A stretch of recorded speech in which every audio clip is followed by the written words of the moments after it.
형, 요즘 아버지 얼굴이 왜 이렇게 야위었어?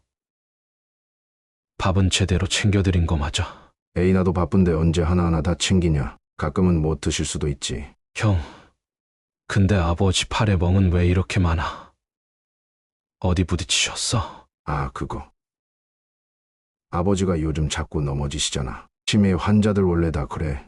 설마 아버지 약도 안 챙겨드리는 건 아니지? 안녕하세요.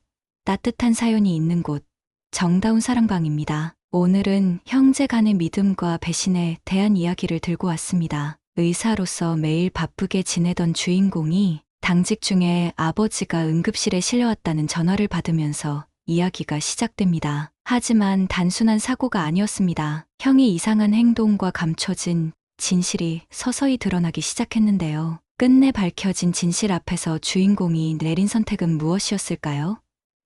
그럼 함께 들어보실까요? 안녕하세요. 저는 서울대학병원 응급의학과에서 근무하고 있는 송민우 전문의입니다. 오늘 저는 제 인생에서 가장 고통스러웠던 시간들에 대해 이야기하려고 합니다. 그날도 평소처럼 당직 근무를 하고 있었습니다. 올겨울 들어 가장 추운 날이었고 기상청에서는 극심한 한파 경보를 발령한 상태였습니다. 창밖으로는 하얀 눈이 휘몰아치고 있었고 체감온도는 영하 17도까지 떨어진다고 했습니다. 응급실은 한파로 인한 환자들로 정신이 없었습니다. 노숙자분들의 저체온증 사례가 특히 많았고 빙판길에서 넘어져 골절된 환자들도 끊임없이 들어왔습니다. 간호사들과 함께 쉴 틈 없이 환자들을 돌보던 그때 제 인생을 뒤흔들 전화 한 통을 받았습니다. 119 구급대에서 온 전화였는데 68세 남성 저체온증 환자를 이송 중이라는 내용이었습니다. 처음에는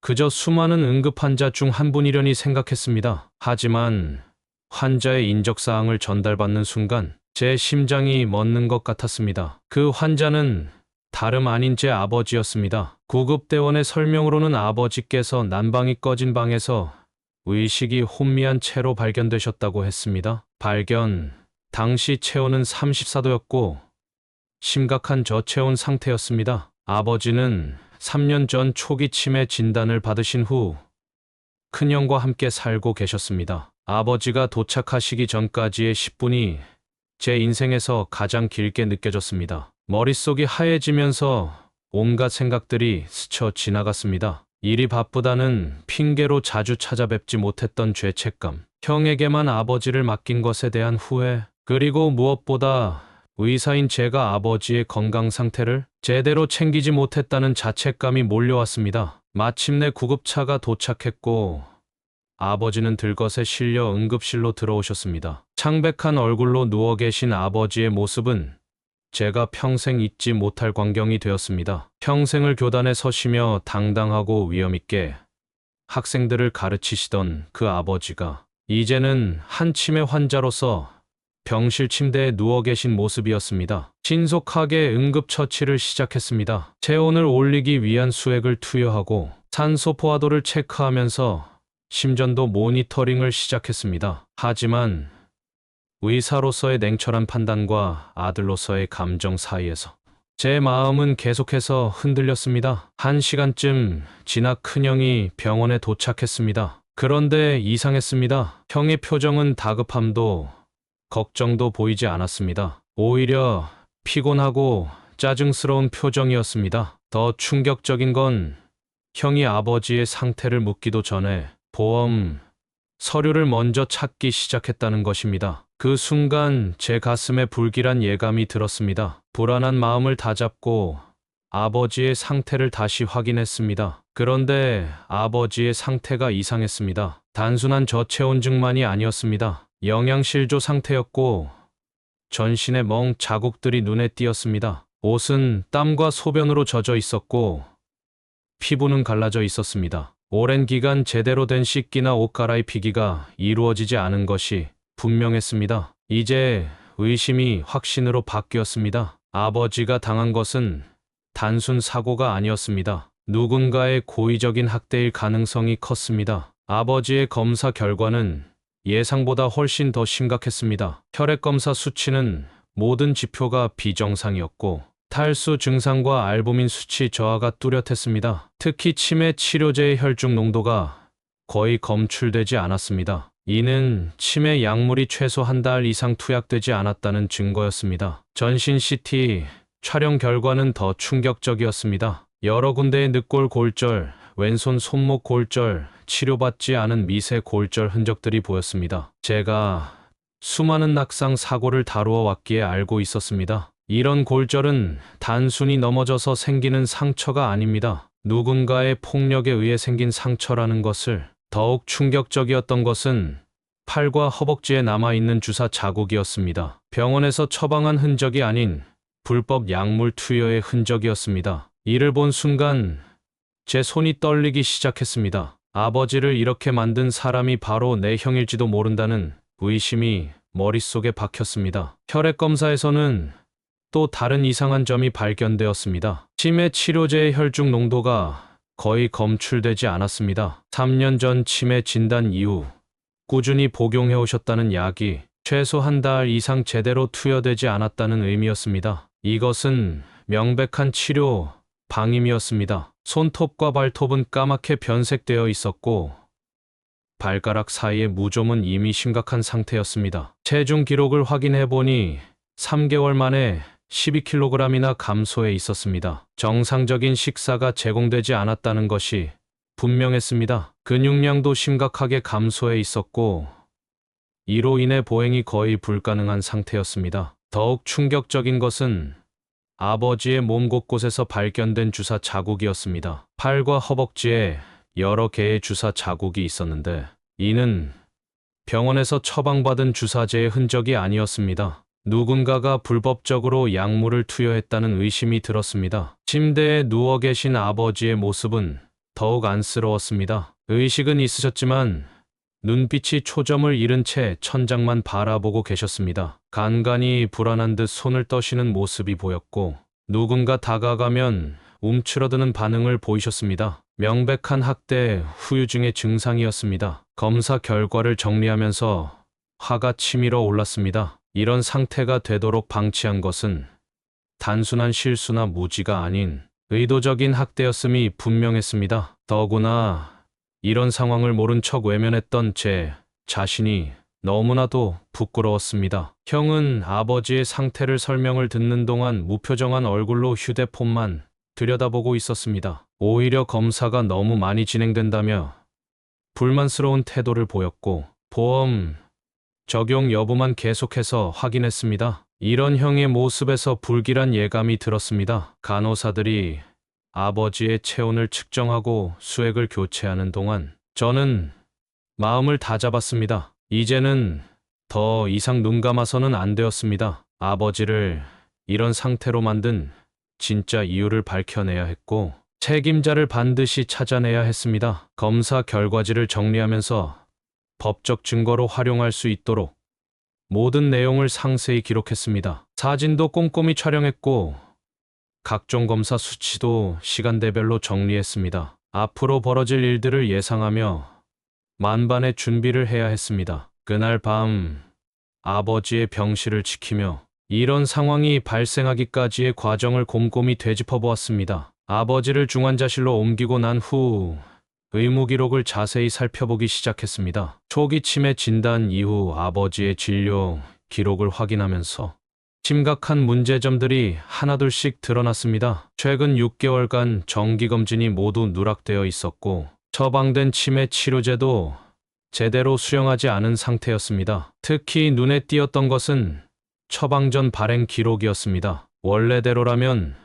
매달 정기적으로 받아가야 할 치매 약이 3개월 전부터 아예 처방 전조차 발급받지 않은 상태였습니다. 치매 환자에게 갑자기 약을 중단하는 것이 얼마나 위험한지는 의사로서 너무나도 잘 알고 있었습니다. 아버지의 상태를 더 자세히 살펴보니 약물 오남용의 정황도 발견되었습니다. 혈액 검사에서 수면제 성분이 과다 검출되었는데 이는 정식으로 처방받은 약물이 아니었습니다. 누군가가 불법적으로 수면제를 투여했다는 의미였습니다. 이런 약물 오남용은 치매 증상을 급격히 악화시킬 수 있는 위험한 행위였습니다. 영양 상태를 보여주는 각종 수치들은 더욱 끔찍했습니다. 혈중 단백질 수치는 정상의 절반도 되지 않았고 비타민 D 수치는 바닥을 보이고 있었습니다. 이는 아버지께서 장기간 실내에만 갇혀 계셨다는 것을 의미했습니다. 더 큰 문제는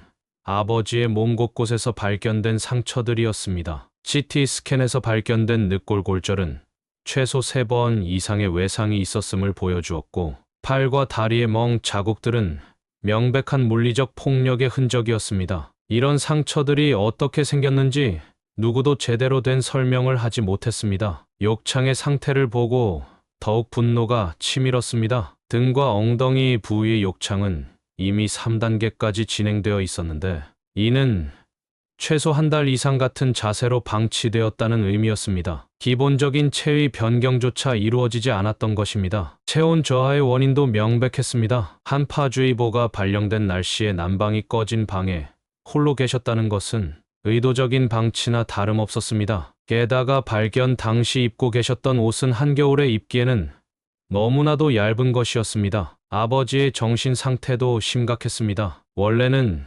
치매로 인한 가벼운 기억력 저하만 있으셨는데 이제는 시간과 장소에 대한 진압력도 거의 상실된 상태였습니다. 약물 중단과 부적절한 투약, 그리고 지속된 스트레스로 인해 증상이 급격히 악화된 것이 분명했습니다. 검사실에서 나온 혈액 검사 결과지를 보면서 의심스러운 점을 하나 더 발견했습니다. 아버지의 혈당이 비정상적으로 낮았던 것입니다. 식사를 제대로 하지 못하셨다는 것도 있었지만 이상할 정도로 수치가 낮았습니다. 마치 누군가가 의도적으로 저혈당을 유도한 것처럼 보였습니다. 치과 검진에서도 심각한 문제가 발견되었습니다. 잇몸 전체가 심각한 염증 상태였고 여러 개의 치아가 흔들리고 있었습니다. 기본적인 구강 관리조차 이루어지지 않았다는 증거였습니다. 이로 인해 음식 섭취가 더욱 어려웠을 것이 분명했습니다. 이 모든 증거들을 종합해보니 한 가지 결론에 도달할 수밖에 없었습니다. 이것은 단순한 방치가 아닌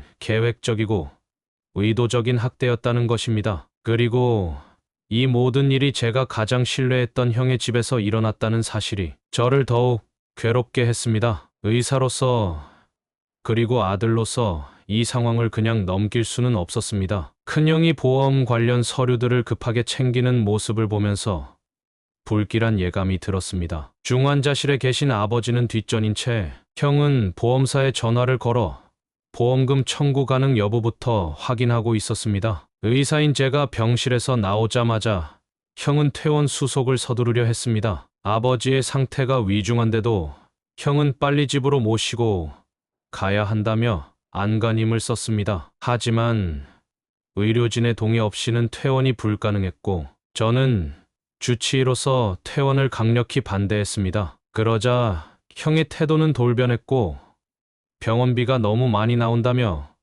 격분하기 시작했습니다. 더 이상한 것은 형이 아버지 명의의 통장과 도장을 가지고 와서는 입원 수속을 자신의 명의로 바꾸려 했다는 점이었습니다. 마치 아버지의 재정을 완전히 장악하려는 듯한 모습이었습니다. 게다가 아버지 앞으로 온 우편물들도 모두 자신이 보관하겠다고 했습니다. 병원 원무과를 통해 확인해보니 형은 이미 아버지 명의로 된 실손보험 서류 발급을 여러 차례 진행한 상태였습니다. 하지만 그 보험금들이 어디에 쓰였는지는 전혀 알 수 없었고 아버지의 치료비나 생활비로 쓰인 흔적은 찾을 수 없었습니다. 다행히 간호사가 이를 제지했지만 형의 의도는 너무나 명백했습니다. 한 번은 형이 아버지의 담당 의사인 제가 자리를 비운 틈을 타서 다른 의사에게 찾아가 퇴원 서류를 요청하는 것을 발견했습니다. 물론 즉시 저지되었지만 이런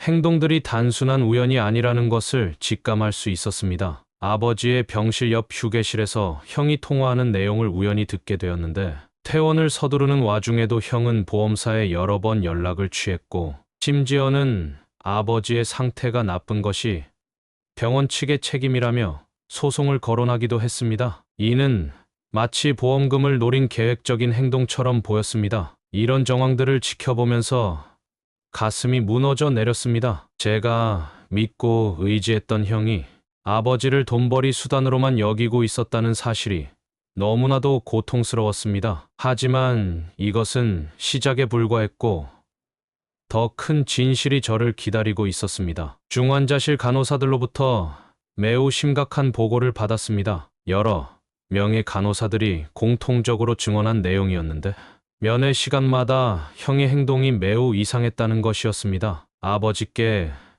의도적으로 스트레스를 주는 이야기들을 반복했고 때로는 협박성 발언까지 했다고 했습니다. 그때마다 아버지의 상태가 갑자기 불안정해지셨고 혈압이 급격히 상승하는 일이 반복되었습니다. 이는 분명 우연이 아니었습니다. 야간 당직 간호사는 형이 아버지께 무언가를 먹이는 장면을 목격했다고 했습니다. 중환자실에서 허가되지 않은 음식을 반입하는 것도 문제였지만 더 큰 문제는 그 후 아버지께서 심한 구토 증세를 보이셨다는 점이었습니다. 의도적으로 아버지의 상태를 악화시키려 했다는 의심이 들었습니다. 중환자실 청소를 담당하는 직원도 수상한 정황을 제보했습니다. 형이 다녀간 후 쓰레기통에서 수상한 약봉지들이 발견되었다는 것입니다. 처방되지 않은 약물을 몰래 투여했을 가능성이 높았습니다. 즉시 해당 증거를 수집하여 성분 분석을 의뢰했습니다. 물리치료사의 증언도 있었습니다. 재활치료를 위해 방문했을 때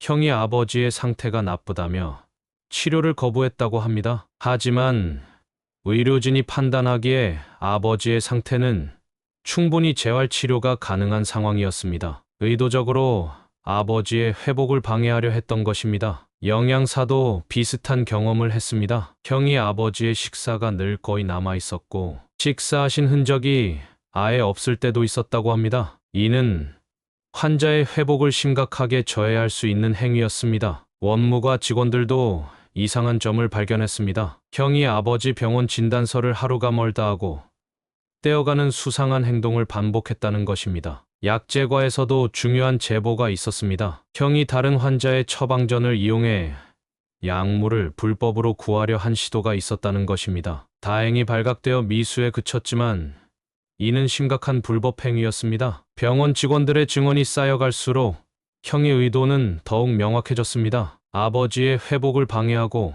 오히려 상태를 악화시켜 보험금을 타내려 했다는 것이 분명했습니다. 저는 수집한 모든 증거를 들고 경찰서로 향했습니다. 추운 겨울날 아침 병원을 잠시 비우고 관할 경찰서의 민원실을 찾았을 때의 긴장감이 아직도 생생합니다. 의사로서 그리고 아들로서 이런 선택을 하는 것이 쉽지 않았지만 더 이상 지체할 수는 없었습니다. 경찰서에서 처음 만난 담당 형사님은 제 이야기를 매우 진지하게 들어주셨습니다. 아버지의 상처 사진들, 의무기록, 간호사들의 증언을 정리한 자료들을 하나하나 살펴보시더니 이것은 단순한 노인학대를 넘어선 심각한 범죄라고 판단하셨습니다. 특히 보험금을 노린 계획적 범행이라는 점에서 즉각적인 수사가 필요하다고 하셨습니다. 경찰 수사가 시작되자마자 전담팀이 꾸려졌습니다. 강력팀 형사 2명,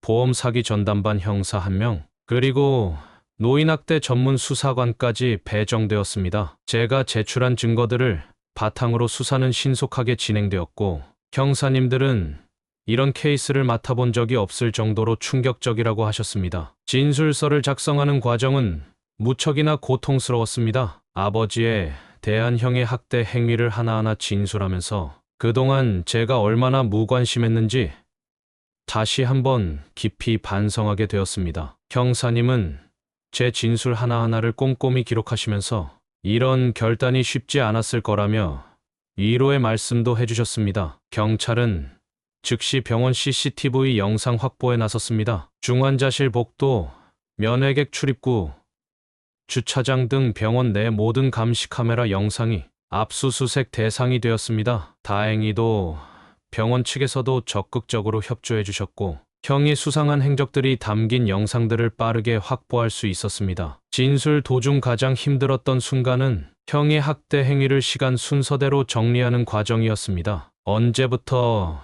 이런 일이 시작되었는지, 어떤 식으로 진행되었는지, 보험금은 언제부터 노렸는지 이런 사실들을 하나하나 진술하면서 가슴이 무너져 내렸습니다. 가족이 가족을 이렇게 해칠 수 있다는 게 믿기지 않았습니다. 경찰은 특히 보험 관련 서류에 큰 관심을 보였습니다. 치매 환자인 아버지 명의로 여러 건의 보험에 가입한 것 자체가 불법이었고, 보험금을 타내기 위해 의도적으로 건강을 해친 정황이 뚜렷했기 때문입니다. 이는 단순 사기를 넘어선 중대 범죄였습니다. 수사가 본격화되면서 병원에도 수사관들이 상주하기 시작했습니다. 의료진 인터뷰가 이어졌고, 간호사들의 목격담이 하나둘 기록되었습니다. 모든 진술이 일관되게 형의 범행을 가리키고 있었고, 이는 명백한 증거가 되었습니다. 특히 중요한 것은 아버지의 진술 확보였습니다. 비록 치매 증상이 있으시지만 학대 당한 기억만큼은 선명하게 기억하고 계셨습니다. 형사님들은 최대한 조심스럽게 아버지의 심리적 충격을 최소화하면서 진술을 받아내셨습니다. 보험사 조사팀도 수사에 합류했습니다. 여러 보험사의 계약 내용과 청구 기록을 조사하기 시작했고, 형이 이미 받아간 보험금의 흐름도 추적하기 시작했습니다. 모든 정황이 계획적인 범행임을 가리키고 있었습니다. 수사가 진행될수록 더 많은 증거들이 발견되었습니다. 형의 휴대폰에서 보험금 관련 검색 기록이 나왔고, 도박 사이트 접속 기록도 확인되었습니다. 보험금을 노린 계획적 범행이라는 의심은 점점 더 확신으로 바뀌어갔습니다. 경찰은 신속하게 형의 금융거래 내역도 조사하기 시작했습니다. 아버지의 통장에서 빠져나간 돈의 흐름을 추적하고 보험금이 어떻게 사용되었는지 확인하는 작업이 시작되었습니다. 모든 증거가 하나로 연결되어 있었습니다. 제가 경찰서에서 진술을 마치고 나올 때는 이미 저녁이 되어 있었습니다. 차가운 겨울바람이 얼굴을 때렸지만 마음만큼은 조금 가벼워진 것 같았습니다. 이제는 진실이 밝혀질 것이라는 희망이 보였기 때문입니다. 거리에 쌓인 눈을 바라보며 생각했습니다. 이제 시작일 뿐이라고. 아버지를 지키기 위해, 그리고 정의를 위해 긴 싸움이 필요할 것이라고. 하지만 이제는 혼자가 아니었습니다. 법과 정의가 우리 편에 있었으니까요. 수사가 진행되면서 형의 과거 이력이 하나둘씩 드러나기 시작했습니다. 경찰이 형의 전과 기록을 조회했을 때 저는 또 한 번 충격에 빠졌습니다. 이미 몇 년 전에도 보험 사기 혐의로 입건된 전력이 있었던 것입니다. 당시에는 증거 불충분으로 기소되지 않았지만 그 수법이 이번 사건과 매우 유사했습니다. 더 충격적인 사실은 형이 다니던 직장에서의 기록이었습니다. 5년 전 모 보험회사에서 근무했는데 고객의 보험금을 빼돌린 혐의로 징계해고를 당했다는 사실이 밝혀졌습니다. 회사는 당시 형의 명예를 고려해 고소는 하지 않았지만 내부 감사 자료에는 모든 기록이 남아 있었습니다. 경찰은 형의 신용불량 기록도 찾아냈습니다. 도박, 빚이 엄청났습니다. 온라인 도박 사이트에서만 5천만 원이 넘는 빚이 있었고 사채업자들에게도 여러 건의 채무가 있었습니다. 이런 빚들이 형을 극단적인 선택으로 몰아갔다는 것을 알 수 있었습니다. 형이 살던 동네의 주민센터에서도 충격적인 제보가 있었습니다. 작년에만 2차례나 노인학대 의심 신고가 들어왔었다고 합니다. 당시 담당 공무원이 가정방문을 시도했지만 형이 완강하게 거부했고 결국 조사가 제대로 이루어지지 못했다고 했습니다. 경찰이 형의 개인 통장을 조사하면서 도박 이력이 더 구체적으로 드러났습니다. 불법 온라인 카지노 사이트에 거의 매일 접속한 기록이 있었고 심지어 아버지 연금이 들어오는 날이면 그날로 모든 돈을 도박에 탕진했다는 사실이 밝혀졌습니다. 형의 휴대폰 포렌식 결과도 충격적이었습니다. 보험 사기 수법을 검색한 기록들, 약물 관련 정보를 찾아본 기록들, 그리고 도박 사이트 채팅방에서 곧 큰돈이 들어올 것이라며 호언장담했던 메시지들까지 모든 것이 계획적인 범행이었음을 입증하고 있었습니다. 지역 경찰서에도 형에 대한 신고 기록이 여러 건 있었습니다. 이웃들이 밤중에 들리는 고성과 물건 던지는 소리를 신고했었고 아버지의 비명 소리가 들린다는 신고도 있었습니다. 그때마다 출동했던 경찰들의 보고서가 하나하나 증거로 쌓여갔습니다. 형이 다니던 병원들의 기록도 확인되었습니다. 여러 병원을 돌아다니며 수면제와 신경안정제를 처방받은 이력이 있었고, 이 약들이 아버지를 학대하는데 사용되었을 가능성이 높았습니다. 약물 오남용의 증거가 명확했습니다. 아버지의 주치의였던 다른 병원 의사 선생님의 증언도 있었습니다. 형이 진료 예약을 자주 취소하고 처방약을 제때 받아가지 않았으며 증상이 호전되었다며 거짓말을 했다는 증언이었습니다. 이는 의도적인 치료 방해였습니다. 형의 과거 동료들의 제보도 이어졌습니다. 보험회사에서 일할 때도 고객의 개인정보를 무단으로 조회하고 보험금 청구를 조작하려 한 정황들이 있었다고 했습니다. 당시에는 적발되지 않았던 범죄들이 하나둘 드러나기 시작했습니다. 가장 충격적인 것은 형이 과거에도 비슷한 수법으로 다른 노인을 상대로 보험 사기를 시도했다는 사실이었습니다. 그때는 미수에 그쳤지만 그 피해자의 증언이 이번 수사의 결정적인 증거가 되었습니다. 경찰은 형이 자주 드나들던 불법 도박장도 찾아냈습니다. 그곳 관계자들의 증언에 따르면 형은 곧 큰돈이 들어올 것이라며 수천만 원의 빚을 지고 있었고 그 돈을 갚기 위해 이런 극단적인 선택을 했다는 것이 밝혀졌습니다. 이 모든 사실이 밝혀질 때마다 저는 무너져 내렸습니다. 저와 함께 자란 형이 어떻게 이런 사람이 되어 있었는지, 그동안 제가 얼마나 형을 모르고 있었는지, 그리고 이런 사람에게 아버지를 맡겼다는 죄책감이 가슴을 무겁게 눌렀습니다. 병원의 모든 CCTV 영상이 경찰에 제출되면서 형의 범행은 더욱 명백해졌습니다. 중환자실 복도, 병실 입구, 주차장, 로비의 모든 감시 카메라가 형의 악행을 고스란히 담고 있었습니다. 영상을 하나하나 확인할 때마다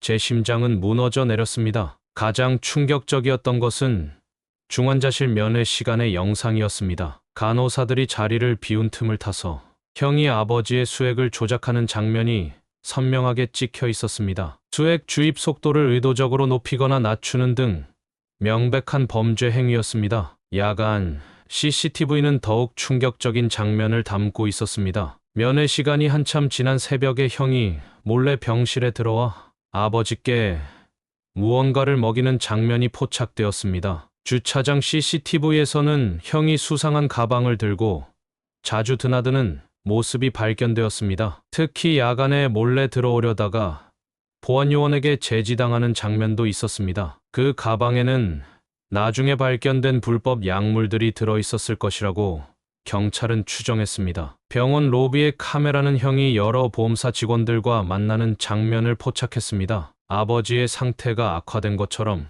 과장하여 설명하고 보험금 청구를 위한 서류들을 주고받는 모습이 모두 녹화되어 있었습니다. 화장실 앞 복도 카메라에서는 형이 전화 통화하는 장면이 여러 번 포착되었습니다. 음성은 녹음되지 않았지만 형의 행동으로 보아 도박 빚 독촉에 시달리는 것처럼 보였습니다. 초조하게 서성이다가 벽을 치거나 머리를 쥐어뜯는 모습이 선명했습니다. 병원 후문 CCTV는 형이 의심스러운 인물들과 만나는 장면을 포착했습니다. 나중에 밝혀진 바로는 이들이 사채업자들이었고 형은 이들에게 거액의 빚을 지고 있었다는 사실이 드러났습니다. 약제실 앞 카메라에서는 형이 다른 환자의 처방전을 들고 서성이는 모습이 발견되었습니다. 불법으로 약물을 구하려 했던 정황이 포착된 것입니다. 다행히 약제실 직원의 기민한 대응으로 미수에 그쳤지만 이 역시 명백한 범죄 의도였습니다. 엘리베이터 안의 CCTV도 중요한 증거를 제공했습니다. 형이 보험 서류를 들고 자신의 차트를 보며 웃는 모습, 통장을 확인하며 만족스러워하는 표정이 그대로 찍혀 있었습니다. 그 모습은 차마 한 가족이라고 믿기 힘들 정도였습니다. 원무과 앞 CCTV에서는 형이 아버지의 진단서를 위조하려 시도하는 장면이 포착되었습니다. 다른 환자의 진단서를 훔쳐보거나 직원들의 서명을 몰래 사진 찍는 등의 행동이 모두 기록되어 있었습니다. 응급실 입구 카메라는 그날 밤 아버지가 처음 이송되어 왔을 때의 상황을 담고 있었습니다. 다른 가족들은 모두 걱정하고 안타까워하는데 형만이 유독 침착하게 서류를 챙기는 모습이 의미심장하게 보였습니다. 이 모든 영상들은 하나의 이야기를 말해주고 있었습니다. 이것은 우발적인 사고가 아닌 철저히 계획된 범죄였다는 것을, 그리고 그 범죄의 주체가 바로 제가 그토록 믿었던 형이라는 사실이 저를 더욱 괴롭게 했습니다. 경찰의 금융조사는 더욱 충격적인 사실들을 밝혀냈습니다. 아버지 명의의 모든 통장과 형의 계좌 내역을 조사한 결과 지난 1년간의 자금 흐름이 모두 드러났습니다. 그 내용을 보면서 저는 머리가 아찔했습니다. 가장 심각했던 것은 아버지의 연금 착취였습니다. 매달 170만 원씩 입금되는 연금이 입금 직후 모두 형의 계좌로 빠져나가고 있었습니다. 생활비는커녕 병원비 한 푼 남기지 않은 채 모든 돈이 형의 도박 자금으로 쓰였다는 사실이 밝혀졌습니다. 보험금 관련 내역은 더욱 충격적이었습니다. 형은 아버지 명의로 총 8개의 보험에 가입했고 아버지 명의로 발급된 대출도 여러 건 있었습니다. 시중은행에서 받은 대출만 해도 몇 천만 원이 넘었고 저축은행과 대부업체를 통한 대출까지 합하면 총 1억이 넘었습니다. 치매 환자의 상태를 악용한 명백한 금융 사기였습니다. 아버지의 연금과 보험금이 모두 이런 도박 자금으로 사용된 것이었습니다. 신용카드 내역도 충격적이었습니다. 형은 아버지 명의로 발급받은 카드로 고급 술집, 도박장 근처 호텔, 명품 구매 등 사치스러운 소비를 일삼았습니다. 반면 아버지의 병원비나 약값은 제때 납부하지 않았습니다. 보험 사기 수익금의 흐름도 추적되었습니다. 보험금이 입금되면 그날로 대부분이 도박 자금으로 빠져나갔고 일부는 사채업자들에게 이자를 갚는데 사용되었습니다. 아버지의 치료비로는 단 한 푼도 사용되지 않았습니다. 더욱 악질적인 것은 병원비 착복이었습니다. 친척들이 아버지 치료비로 보내준 돈까지 형이 가로채서 도박에 탕진했다는 사실이 밝혀졌습니다. 병원에는 치료비가 밀려 독촉장이 여러 차례 발송되었다고 합니다. 부동산 관련 사기 시도도 있었습니다. 형은 아버지 명의의 주택연금을 신청하려 했고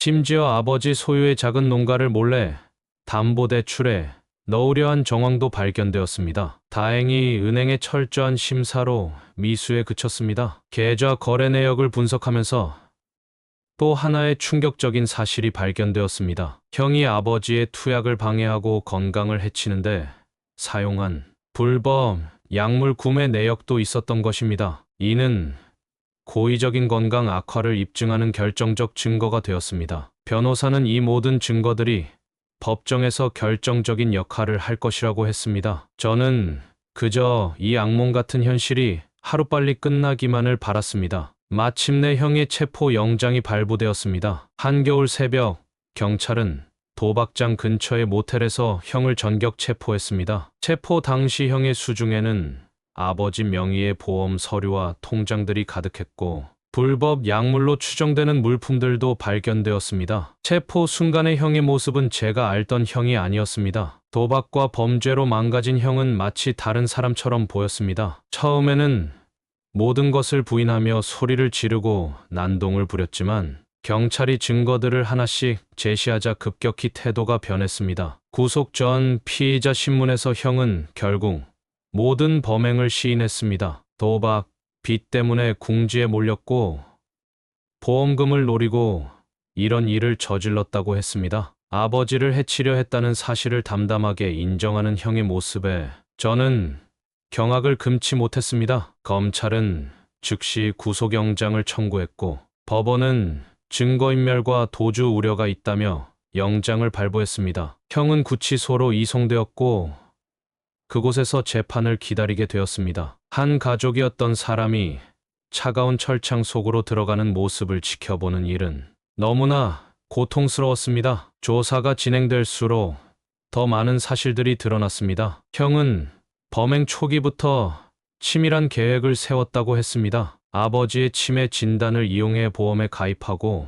의도적으로 건강을 해치면서 보험금을 타내려 했던 것입니다. 특히 충격적이었던 것은 형의 진술서였습니다. 차갑고 담담한 어조로 범행 과정을 진술하는 내용을 읽으면서 저는 이 사람이 정말 제 형이 맞는지 의심스러울 정도였습니다. 그토록 정이 많았던 형이 어쩌다 이렇게 되었는지 구치소에서 온 형의 첫 편지는 더욱 충격적이었습니다. 반성은커녕 오히려 자신이 피해자라며 가족들이 자신을 이해하지 못한다고 원망하는 내용이었습니다. 편지를 읽는 내내 손이 떨렸고 도저히 끝까지 읽을 수가 없었습니다. 구속 이후에도 형은 끊임없이 보석을 신청했습니다. 하지만 법원은 증거인멸 우려가 있다며 모두 기각했고 형은 차가운 구치소에서 재판을 기다리게 되었습니다. 겨울은 더욱 깊어져 갔고 제 마음도 함께 얼어붙어 갔습니다. 긴급 체포부터 구속까지 모든 과정을 지켜보면서 저는 깊은 상실감에 빠졌습니다. 어린 시절 저를 돌봐주던 형이 이제는 중범죄자가 되어 철창 속에 갇히게 된 현실이 너무나 비현실적으로 느껴졌습니다. 담당 형사님은 이렇게 결정적인 증거가 많은 사건은 처음이라고 했습니다. 유죄는 확실하며 상당히 중한 형량이 예상된다고 했습니다. 그 말을 들으면서도 제 마음 한켠에는 여전히 형을 향한 안타까움이 자리 잡고 있었습니다. 하지만 이제 돌이킬 수 없는 강을 건넌 것이었습니다. 아버지의 치료와 회복이 먼저였고 법의 심판은 피할 수 없는 것이었습니다. 창밖으로 내리는 눈을 바라보며 이 모든 악몽이 빨리 끝나기를 간절히 기도했습니다. 재판이 시작되었습니다. 검찰은 형을 특수상해, 노인학대, 보험 사기, 업무상 횡령 등 총 8개 혐의로 기소했습니다. 첫 공판이 열린 법정에서 저는 피고인석에 앉아있는 형을 바라보며 복잡한 감정에 휩싸였습니다. 구치소 생활로 수척해진 형의 모습이 너무나 낯설었습니다. 검찰의 모두 진술은 강력했습니다. 치매 환자인 아버지를 상대로 한 계획적인 범행이라는 점, 보험금을 노린 지속적인 학대가 있었다는 점, 의료인의 주의 의무를 고의로 방해했다는 점 등을 강조했습니다. 특히 혐의별로 정리된 증거들은 너무나 명백했습니다. 첫 증인으로 나선 것은 병원 간호사들이었습니다. 형이 아버지의 수액을 조작하고 불법 약물을 투여하려 했던 정황들을 상세히 증언했습니다. CCTV 영상과 함께 제시된 간호일지는 형의 범행을 명확히 입증했습니다. 제가 증인석에 섰을 때는 가슴이 무너지는 것 같았습니다. 법정에서 형을 향해 불리한 증언을 해야 한다는 것이 너무나 고통스러웠습니다. 하지만 아버지를 위해 그리고 정의를 위해 모든 진실을 증언했습니다. 보험사 조사관들의 증언도 이어졌습니다. 형이 어떻게 보험에 가입하고 보험금을 청구했는지, 그 과정에서 어떤 서류들이 조작되었는지가 낱낱이 공개되었습니다. 치매 환자를 상대로 한 보험 사기의 전모가 드러났습니다. 변호인의 반대 신문에도 증거들은 흔들리지 않았습니다. 오히려 증인들의 추가 증언으로 더 많은 범행 사실이 드러났습니다. 형의 범행은 우발적인 것이 아닌 철저히 계획된 것이었음이 명백해졌습니다. 재판이 진행될수록 형의 태도도 변했습니다. 처음에는 모든 것을 부인하며 큰소리쳤지만 결정적인 증거들이 나올 때마다 점점 기가 꺾여갔습니다. 마지막에는 고개를 푹 숙인 채 움직이지도 않았습니다. 검사는 징역 12년을 구형했습니다. 사회적 약자인 치매 환자를 대상으로 한 계획적 범행, 보험 사기의 악질성, 반성 없는 태도 등을 고려할 때 중형이 불가피하다는 것이었습니다. 법정 안에는 무거운 침묵이 내려앉았습니다. 선고 공판날 저는 아침부터 떨리는 마음을 진정시킬 수 없었습니다. 재판장님은 판결문을 낭독하기 시작하셨고 형은 최종적으로 징역 10년을 선고받았습니다. 보험금 전액 환수와 함께 추징금도 부과되었습니다. 선고가 끝난 후 형은 저를 바라보았습니다. 그 눈빛에서 처음으로 진정한 후회의 기색을 봤습니다. 형은 다시 구치소로 향했고 저는 무거운 발걸음을 돌려 병원으로 향했습니다. 재판 과정은 끝났지만 우리 가족의 상처는 여전히 아물지 않았습니다. 형의 범행으로 인한 정신적 충격, 아버지의 건강 악화, 그리고 무너진 가족관계, 이 모든 것을 회복하는 데는 오랜 시간이 걸릴 것 같았습니다. 겨울이 지나고 봄이 오듯 이 아픔도 언젠가는 치유되리라 믿었습니다. 하지만 그 전에 아버지의 건강 회복이 먼저였습니다. 이제 저희는 새로운 시작을 앞두고 있었습니다. 아버지의 회복은 천천히 하지만 꾸준히 진행되었습니다. 이제는 형의 방해 없이 제대로 된 치료를 시작할 수 있었습니다. 의료진과 상의하여 체계적인 치료 계획을 세웠고 필요한 모든 지원을 아끼지 않기로 했습니다. 가장 먼저 시작한 것은 약물 치료의 정상화였습니다. 그동안 중단되었던 치매 치료제를 다시 투약하기 시작했고 영양 상태 개선을 위한 보조제도 함께 처방받았습니다. 의사 선생님은 꾸준한 투약만으로도 상당한 호전이 있을 것이라고 말씀해 주셨습니다. 물리치료도 본격적으로 시작되었습니다. 오랜 방치로 약해진 근력을 회복하기 위해 매일 2시간씩 재활치료를 받으셨습니다. 처음에는 휠체어 없이는 움직이기도 힘드셨지만 점차 보행기에 의지에 걸을 수 있게 되셨습니다. 영양 관리에도 특별히 신경 썼습니다. 영양사와 상담하여 아버지의 상태에 맞는 식단을 구성했고 연식부터 시작해서 천천히 일반식으로 전환해 갔습니다. 매 끼니마다 제가 직접 식사를 도와드렸고 조금씩 식사량도 늘어갔습니다. 피부 관리도 시작했습니다. 심각했던 욕창은 전문 간호사의 꾸준한 처치로 조금씩 아물어갔고 건조했던 피부도 매일 보습 관리를 하면서 점차 좋아졌습니다. 이제는 통증 없이 편하게 눕고 앉으실 수 있게 되었습니다. 심리 치료도 병행했습니다. 형의 학대로 인한 트라우마를 치유하기 위해 정신건강의학과 상담도 시작했습니다. 처음에는 말씀을 거의 안 하시고 두려워하셨지만 차츰 마음을 열고 감정을 표현하실 수 있게 되었습니다. 인지치료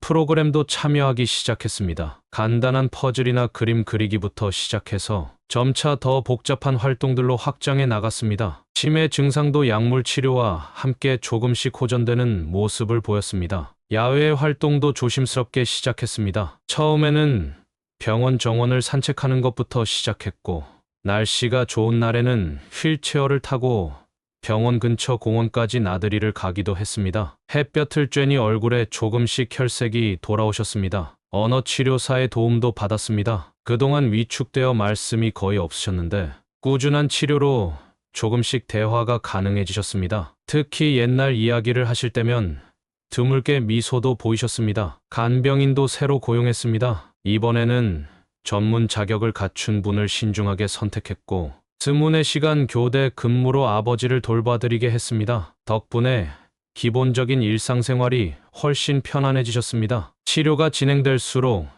놀라운 변화가 일어났습니다. 두려움에 가득 찼던 눈빛이 조금씩 밝아지셨고 간간히 웃음소리도 들을 수 있게 되었습니다. 무엇보다 저를 알아보시고 반가워하시는 모습에 가슴이 뭉클했습니다. 병원 직원들도 아버지의 변화에 놀라워했습니다. 처음의 모습과 비교하면 마치 다른 사람 같다고들 했습니다. 의료진들은 이제 퇴원을 고려해볼 만한 상태라고 평가했습니다. 이제 봄이 오고 있었습니다. 창밖의 눈은 녹기 시작했고 아버지의 얼어붙었던 마음도 서서히 녹아내리고 있었습니다. 비록 더딘 걸음이었지만 우리는 확실히 앞으로 나아가고 있었습니다. 아버지가 퇴원하시고 새로운 생활이 시작되었습니다. 가장 먼저 한 일은 성년후견인 지정이었습니다. 이제는 제가 아버지의 법적 보호자가 되어 모든 것을 직접 챙기기로 했습니다. 이전의 실수를 반복하지 않기 위해 후견인으로서의 책임과 의무에 대해 꼼꼼히 공부했습니다. 새로운 보금자리도 마련했습니다. 병원과 가까운 아파트를 구해 이사했고 아버지의 거동에 맞춰 집 안곳곳을 베리어 프리로 개조했습니다. 화장실에는 안전바를 설치하고 문턱도 없애고 바닥도 미끄럽지 않게 시공했습니다. 매트리스도 특수 제작된 것으로 바꾸어 욕창 예방과 편안한 수면이 가능하도록 했습니다. 간병 체계도 새롭게 구축했습니다. 주간 간병인과 야간 간병인을 각각 고용하여 스문의 시간 돌봄이 가능하도록 했습니다. 모두 전문 자격을 갖춘 분들이었고 특히 치매 환자 돌봄 경험이 풍부한 분들을 선택했습니다. 간병인들과 매일 아침 저녁으로 인수인계를 하며 아버지의 상태를 꼼꼼히 체크했습니다. 일상생활의 모든 것을 체계화했습니다. 투약 시간표를 만들어 벽에 붙여두고 식사 메뉴도 일주일 단위로 계획했습니다. 재활운동 시간도 정해두고 산책 시간도 날씨 좋은 날은 빠지지 않고 지켰습니다. 규칙적인 생활이 회복에 도움이 된다는 의사 선생님의 조언을 철저히 따랐습니다. 제 생활도 크게 바꾸었습니다. 병원 당직 근무를 최소화하고 규칙적인 시간에 출퇴근할 수 있는 부서로 옮겼습니다. 주말에는 반드시 아버지와 시간을 보내기로 했고, 한 달에 한 번은 근교로 나들이를 가기로 했습니다. 아버지의 즐거움을 위한 준비도 했습니다. 좋아하시던 바둑판도 사드리고 옛날 사진첩도 정리해서 보여드렸습니다. 가끔은 옛 제자들이 찾아와 인사를 드리기도 했는데 그럴 때면 아버지의 표정이 한층 밝아지셨습니다. 경제적인 부분도 철저히 관리했습니다. 형이 착복했던 보험금도 일부 돌려받았고 연금도 이제는 제가 직접 관리하게 되었습니다. 매달 들어오는 수입과 지출을 꼼꼼히 정리하고 긴급 상황을 위한 별도의 계좌도 마련했습니다. 의료진과의 소통도 강화했습니다. 정기적으로 주치의를 만나 상담했고 간호사들과도 수시로 연락하며 아버지의 상태를 체크했습니다. 응급 상황에 대비한 매뉴얼도 만들어 두었고 가까운 병원 응급실과도 연계 체계를 구축했습니다. 무엇보다 중요한 것은 아버지와의 정서적 유대였습니다. 매일 저녁 퇴근 후에는 반드시 아버지 방에서 시간을 보냈고 손을 잡고 이야기를 나누었습니다. 처음에는 말씀이 없으셨지만 점차 옛날 이야기도 해주시고 때로는 농담도 하시게 되었습니다. 법적인 보호 장치도 마련했습니다. 노인보호 전문기관에 등록하고 정기적인 모니터링을 받기로 했습니다. 또한 지역 주민센터와도 연계하여 수시로 안부 확인을 받을 수 있도록 했습니다. 이런 2중 3중의 안전장치로 2번 다시는 학대가 일어나지 않도록 했습니다. 이렇게 새로운 체계를 만들어가면서 저는 점차 희망을 보기 시작했습니다. 비록 형은 감옥에 있었지만 이제 아버지와 저는 새로운 삶을 시작할 수 있게 되었습니다. 봄이 오듯 우리의 삶에도 따뜻한 변화가 찾아오고 있었습니다. 담당 의사 선생님께서도 아버지의 상태가 매우 안정적이라고 평가해 주셨습니다. 규칙적인 생활과 적절한 치료, 그리고 무엇보다 안정된 환경이 큰 도움이 되었다고 하셨습니다. 아버지의 사례가 알려지면서 지역사회의 도움의 손길이 하나둘 모이기 시작했습니다. 노인보호 전문기관에서는 정기적인 상담과 함께 다양한 지원 프로그램을 제공해 주셨고 구청의 복지과에서도 적극적으로 도움을 주셨습니다. 특히 주민센터의 사회복지사 선생님의 도움이 컸습니다. 매주 한 번씩 방문하여 아버지의 상태를 살펴주시고 필요한 복지 서비스를 연계해 주셨습니다. 덕분에 노인 돌봄 종합 서비스, 방문 요양 서비스 등 제가 미처 알지 못했던 다양한 지원을 받을 수 있었습니다. 지역 의료기관과의 협력 체계도 구축되었습니다. 제가 근무하는 병원뿐만 아니라 근처의 여러 병원들과 연계하여 응급 상황에 대비한 네트워크를 만들었습니다. 특히 치매안심센터와의 협력은 아버지의 치료에 큰 도움이 되었습니다. 노인복지관에서도 많은 도움을 주셨습니다. 주간보호 프로그램을 이용하게 되면서 아버지는 또래 어르신들과 교류할 수 있게 되었고 다양한 여가 활동에도 참여하실 수 있었습니다. 공예교실, 음악치료, 원예활동 등을 통해 활력을 되찾으셨습니다. 지역 자원봉사자들의 정기적인 방문도 시작되었습니다. 말벗 서비스, 책 읽어주기, 산책 동행 등 다양한 형태의 봉사활동이 이어졌습니다. 특히 퇴직하신 교사 출신 봉사자분과는 각별한 친분이 생겼는데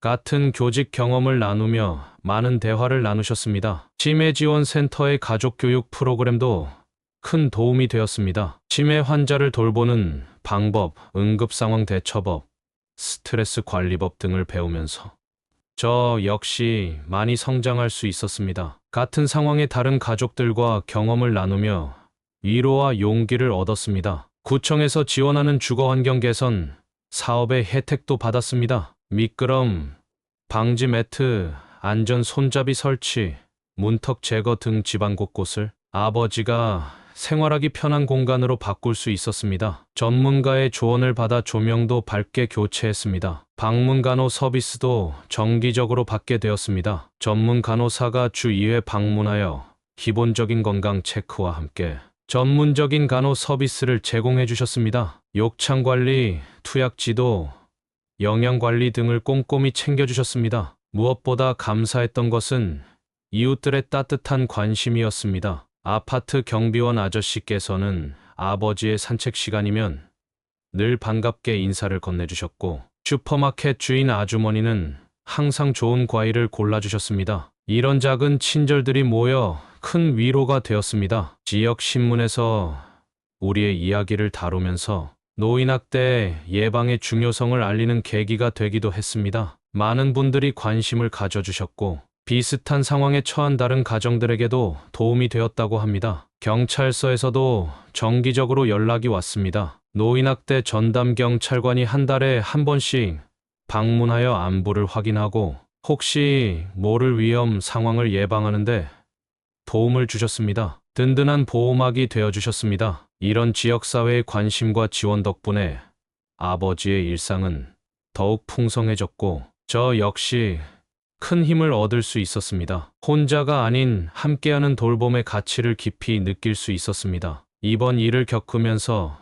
저는 많은 것을 깨달았습니다. 아버지가 병원에 실려오기 전까지 저는 아버지의 건강을 돌보는 일을 큰형에게만 맡기고 제 일에만 몰두했습니다. 형이 잘 챙기겠지라고 안일하게 생각했던 제 자신이 너무나 원망스러웠습니다. 하지만 이번 사건을 통해 깨닫게 되었습니다. 부모님을 모시는 일은 자식들이 서로 미루거나 방관할 일이 아니라는 것을요. 특히 부모님의 상태가 점점 나빠지는 상황에선 누군가가 더 적극적으로 나서야 한다는 걸 뼈저리게 느꼈습니다. 또한 가족이라고 해서 무조건 믿어서는 안 된다는 교훈도 얻었습니다. 피 한 방울 섞이지 않은 사람도 때론 더 큰 도움을 줄 수 있고 피를 나눈 형제도 때로는 가장 큰 상처를 줄 수 있다는 사실을 뼈아프게 깨달았습니다. 저는 아버지를 지키지 못한 것에 대해 스스로에게 용서를 구하고 싶습니다. 그리고 앞으로는 더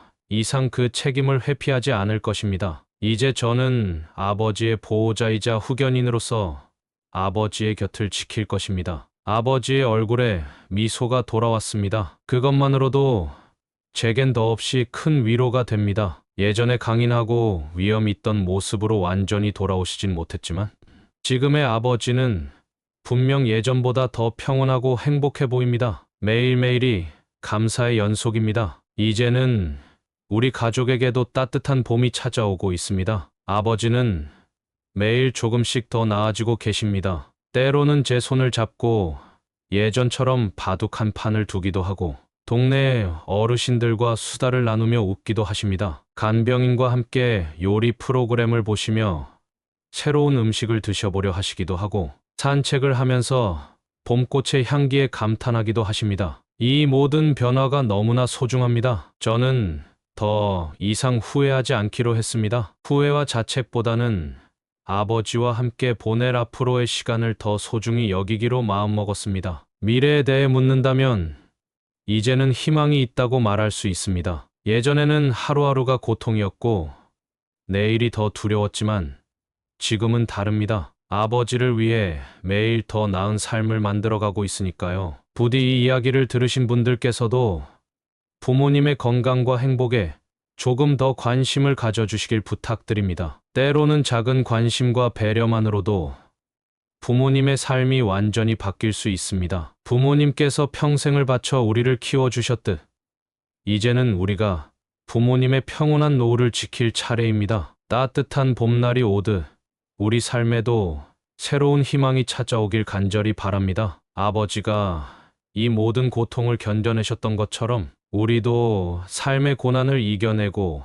밝은 미래로 나아갈 수 있기를 바랍니다. 오늘 이야기를 끝까지 들어주셔서 감사합니다. 부디 여러분의 가정에도 따뜻한 평화가 깃들기를 바라며 아버지의 회복된 웃음이 여러분의 마음에도 작은 위로가 되었으면 좋겠습니다. 형을 향한 믿음이 무너지는 순간 주인공의 마음은 어땠을까요? 누군가를 끝까지 믿고 싶지만 때로는 그 믿음이 배신으로 돌아올 때도 있습니다. 하지만 주인공은 끝까지 아버지를 지켜내고 다시 가족의 따뜻함을 되찾았습니다. 이 사연을 듣고 여러분은 어떤 생각이 드셨나요?